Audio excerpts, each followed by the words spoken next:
Well, new at 6, Republican presidential candidate Nikki Haley says her South Carolina home was a target of swatting late last month. And swatting is when someone makes a fake emergency call that sends police and even armed SWAT teams to the home of an unsuspecting victim. Well, her parents were there when it all happened. Law enforcement experts call it dangerous, illegal, and sometimes deadly. Queen City News chief legal analyst Khalif Rhodes joins us now. And Khalif, Haley says this isn't the first time that has happened to her.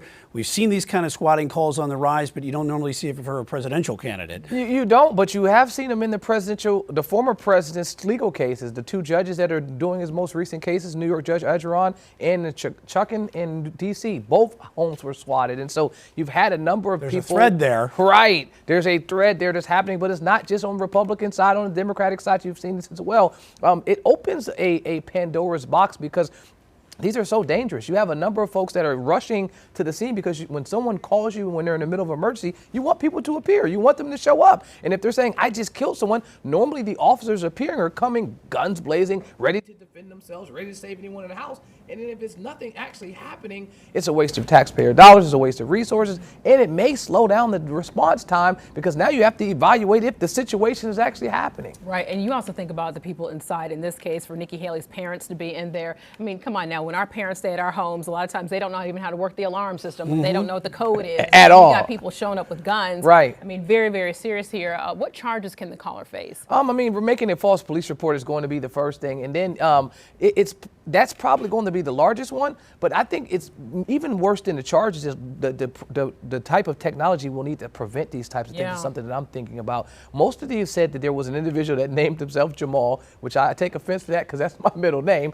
But he said his name was Jamal, and they said it was computer generated voice. And so maybe there's technology out there where we're talking about this AI and the negative uses of AI. Maybe law enforcement agencies can start using the AI to determine if the call is an actual real voice. Because if you can tell it sounds like a computer generated voice, maybe we don't even need to go there. And those are some of the things that as I was looking at this story, it clearly said in the report, it sounded like a computer generated voice. Really? Now, legislation would say, well, do you actually want to not send someone if you think that's something of the things that I think this has opened the door for Pandora's box. Scary times for sure, especially with you dealing with it on both sides, but even from law enforcement, how do you respond to these type of things going forward? And do you have some sort of tracking device, not just for in there, but also to bring charges on somebody to find out where it came from? And well, that's why they have the best people in the world looking at this. You got the folks first on the local side, then you had her team, but then you have the FBI. Once the FBI gets involved, they're going to track it. So if it was an IP address connected to that, and they didn't use a VPN to try to block their IP address from showing, they're going to find it. And so at some point, the people that are doing these things,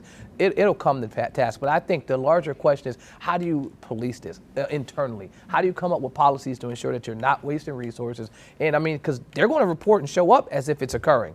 And then they're going to show up and report as if it's occurring until it's not. And so luckily, no one in this situation was hurt. But as you mentioned in the beginning, we've had folks that have died in these situations. And so this is extremely dangerous. And hopefully this can try to tone itself down when this political election season comes to an end. Yeah. You almost want to have some kind of safe word. Yes. You know, yes. Something that you're able to call out, you know, so that way it's like, hey, we know that this is not happening. For sure. Khalif Rhodes, appreciate it, always.